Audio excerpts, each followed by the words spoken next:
আসসালামু আলাইকুম সকলকে ধন্যবাদ।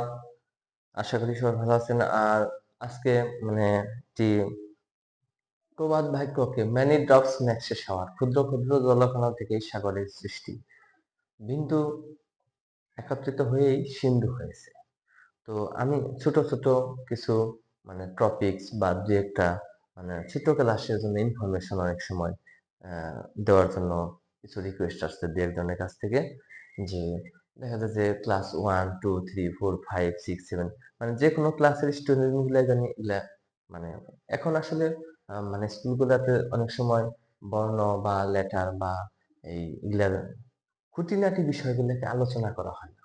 শুধু বই পড়বে, মুখস্থ করবে, প্রশ্ন দিবে, রেজাল্ট ভালো করবে এই দিক দিয়ে। কিন্তু জানার জন্য কিছু পড়া, সেই বিষয়টা আমাদেরকে অবশ্যই খেয়াল করতে হবে। আমি নরমালি যে জিনিসগুলো দেখতেছি, দেখা যাচ্ছে যে নরমাল মনে হবে যে একবারে ছোট ক্লাসে, কিন্তু দেখা যায় যে আপনাকে যদি হুট করে কেউ জিজ্ঞেস করে বা আপনার ছোট ভাই বা আপনার বাচ্চা যদি আপনাকে জিজ্ঞেস করে, আব্বু এই জিনিসটা কি, বড় ভাই আপু এই জিনিসটাকে আমাকে বলে দেন, তো দেখবেন যে আপনার মনে নাই। তো আমার এই ভিডিওটা দেখলে আমি আশা করি ওইরকম ছোটখাটো কিছু বিষয় আমরা আপনার রিকালেক্ট হবে, রিমেম্বার হয়ে যাবে যে হয় এটা এই জিনিসটা এরকম। তো সেখান থেকে আমি একটা জিনিস বলতে চাচ্ছি যে শব্দ এবং পদ, ওয়ার্ড বা শব্দ বা পার্টস অফ স্পিচ,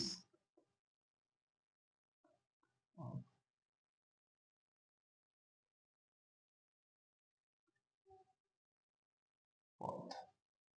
টপিকটা মূলত বাংলার জন্য, ইংলিশ নাম সহ তারপরে লিখলাম আমি যে শব্দ বর্ণ পাশাপাশি যদি বসে কোনো অর্থ প্রকাশ করে সেটাকে শব্দ বলে।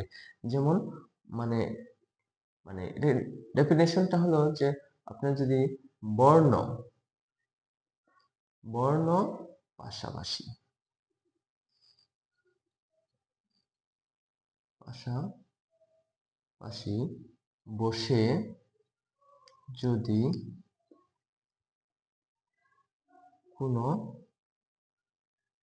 অর্থ প্রকাশ করে,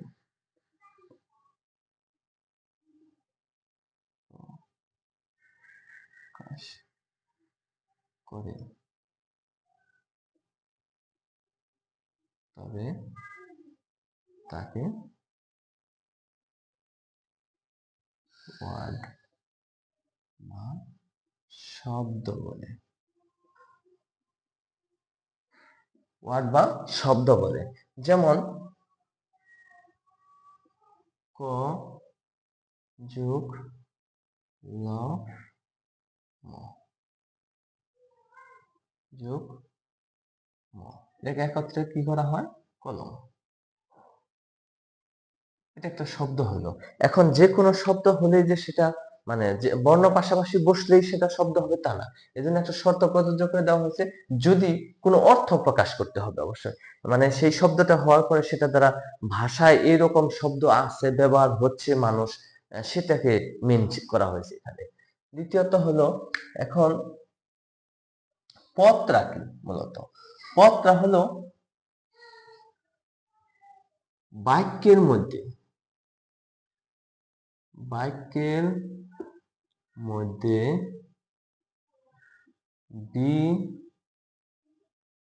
বিভক্তি যুক্ত যুক্ত শব্দই পদ। তাহলে পদ আমরা কখন পাই? যে একটা শব্দ এমনি নরমালি কোথাও ব্যবহার হচ্ছে, শব্দটা যখনই বাক্যে ব্যবহার হবে তখন সেটা কি হবে? যেমন আমার একটি কলম আছে, আমার একটি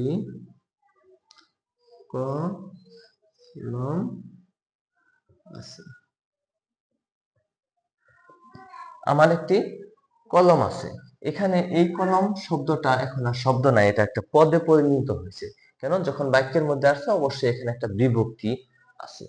তাই বলা হচ্ছে যে এই বিভক্তিকে মানে জুড়ে দেওয়ার জন্য পদ যুক্ত হয়।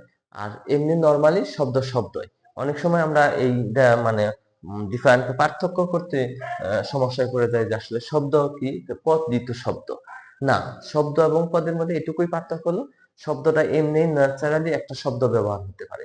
কিন্তু শব্দটা যখনই বাক্যে আমরা ব্যবহার করি তখন সেটা পদে পরিণত হয়। আশা করি সবাই বুঝতে পারছেন। ধন্যবাদ সবাইকে। আসসালামু আলাইকুম।